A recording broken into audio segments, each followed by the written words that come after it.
बारे में अलग अलग तौर पे आपको बताया जाता है। पहला पॉइंट ये होता है कि आरओ है क्या, आरओ होता क्या है। ये एक प्रकार का प्यूरिफायर है जिसके अंदर आजकल जानते ही हैं आप लोग, बहुत सारे मतलब कि प्रोडक्ट निकल के आ रहे हैं जिसके अंदर पानी अच्छा नहीं मिल रहा है, स्वस्थ नहीं मिल रहा है, जिसके कारण व्यक्ति बीमार पड़ रहा है, बच्चे बीमार पड़ जाते हैं। और हमारा आरओ यही काम करता है कि हमें स्वच्छ पानी देता है। ठीक है, पहले जो हमारे पास जो पानी आते थे नल के, कुएं के पानी, वो सब में विटामिन मिनरल मिला हुआ रहता था, जिसके कारण हम लोग पीते थे तो वो स्वस्थ रहते थे। लेकिन अभी के डेट में ऐसा पॉइंट आ गया है कि जितना गंगा जी प्रदूषित हो गई है, कई सारे नदियां प्रदूषित हो गए हैं, जिसके कारण हमें पानी सप्लाई बहुत गंदा मिल रहा है। इसी के कारण हमारे पास आ गया है आरओ, और आरओ के कारण हम लोग क्या काम करते हैं कि इससे स्वच्छ पानी को डिस्ट्रीब्यूट करते हैं, और ये पानी आपके पीने से आपके सेहत को लाभदायक मिलेगा और लाभ मिलता है और आप बीमार नहीं पड़ते हैं। ठीक है, अब आते हैं आरओ के बारे में, पार्ट्स के बारे में बता दें। ठीक है, आरओ में कई सारे पार्ट्स लगे हुए रहते हैं। पहला पार्ट्स होता है इलेक्ट्रिकल पार्ट्स। इलेक्ट्रिकल पार्ट्स में प्रेशर स्विच, ठीक है, प्रेशर स्विच ऐसा होता है, स्विच है जिसके कारण से हम प्रेशर, जितना भी हमारे पानी का प्रेशर होता है, ये प्रेशर स्विच ही कंट्रोल करता है। दूसरा प्रोसेस आता है फ्लड स्विच।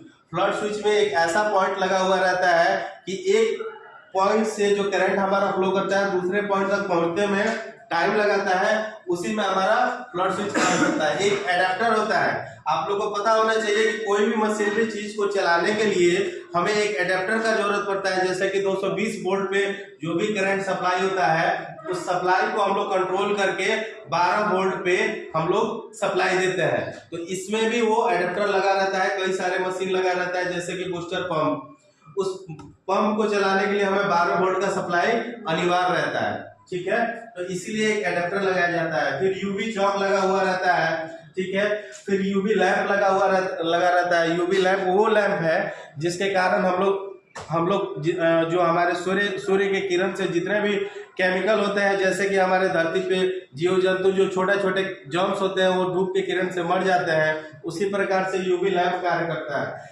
यूवी लैंप इस तरह से कार्य करता है कि इसके अंदर, पानी के अंदर जितने भी कीटाणु रहते हैं वो यूवी लैंप के अंदर जाते ही उसके अल्ट्रा वायलेट किरणों से वो मर जाते हैं, और मरने के बाद वो स्वच्छ होकर के हमारा पानी पीने लायक बनाता है। उसके बाद आता है हमारा बूस्टर पंप। बूस्टर पंप उसे कहते हैं जो कि एक स्थान से पानी को खींच के और दूसरे स्थान से उसे डिस्ट्रीब्यूट करे। एक तरीका से इसको बोलिए तो पंप का काम करता है, पानी को खींचना और छोड़ने का कार्य करता है। ठीक है, और एक आता है एसवी, जिसको बोलते हैं सोनालाइट बल्ब। ये एक सोनालाइट बल्ब है जिसके ऊपर पानी पड़ते ही उसका दरवाजा खुल जाता है, और जैसे ही पानी वो क्लोज होता है वो दरवाजे को बंद कर देता है। यानी एक प्रकार का ये इलेक्ट्रिकल भी पार्ट्स होता है। इलेक्ट्रिकल पार्ट्स में ये आता है, जैसे ही आपके आरओ का पानी फुल हो गया, ये लाइन सप्लाई को कट कर देता है और आपके आरओ को सुरक्षित रखता है और आरओ के सप्लाई को बंद कर देता है, जिसके कारण कोई दुर्घटना से आप सावधानी से बच जाते हैं। यही आपका एसबी कहलाता है। ये हमारा इलेक्ट्रिकल पार्ट्स में आता है, और ये इलेक्ट्रिकल पार्ट्स, इसके अंदर सारा चीज लगा हुआ है। ठीक है, आपके सामने है। अब आते हैं हमारा मैकेनिकल पार्ट्स की तरफ। वो मैकेनिकल पार्ट्स होता है जिस मैकेनिकल पार्ट्स के कारण कई सारे फिल्टर रहते हैं। इस फिल्टर में कई सारे पार्ट्स लगे हुए रहते हैं। ठीक है, और वो पार्ट्स जिसमें इलेक्ट्रिक काम नहीं करे उसमें मैकेनिकल पार्ट्स काम करता है। समझ में आ रहा है आपको? तो उसमें मैकेनिकल पार्ट्स काम करता है। जैसे कि हमारा फिल्टर, कई सारे इसमें फिल्टर लगे हुए हैं। इस फिल्टर के माध्यम से ही हमारा पानी सुरक्षित होता है।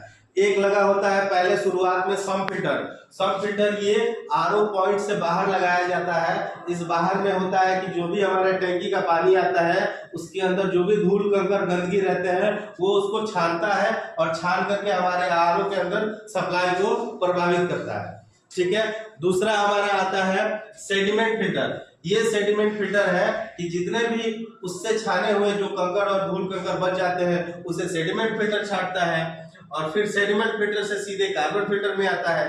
कार्बन फिल्टर वो होता है कि जितने अंदर उसके अंदर कार्बन वगैरह लगे रहते हैं, जितने भी गंदगी रहते हैं, जो हमारा सेडिमेंट फिल्टर नहीं छान पाया है वो हमारा कार्बन फिल्टर छानता है, और कार्बन फिल्टर से जो हमारे पानी सप्लाई होते हैं उसके बाद वो आता है मेम्ब्रेन में।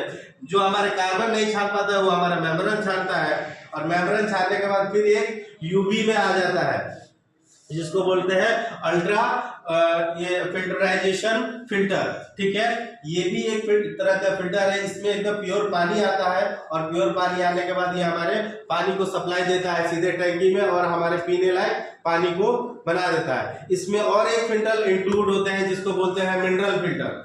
वो एक मिनरल फिल्टर ऐसा होता है कि अगर हमारे पानी में स्वाद के पानी में जैसे भी कमी आए, जैसे हमें लगता है ना कि कहीं हम लोग पानी पीते हैं तो कल का पानी का स्वाद एकदम टेस्ट में अलग हो जाता है, फिर अगर मान के चलिए नदी का पानी पिए तो उसका स्वाद अलग हो जाता है। तो इसमें एक स्वाद बढ़ाने के लिए हम लोग विटामिन का इस्तेमाल करते हैं। एक फिल्टर और होता है जिसको बोलते हैं विटामिन फिल्टर।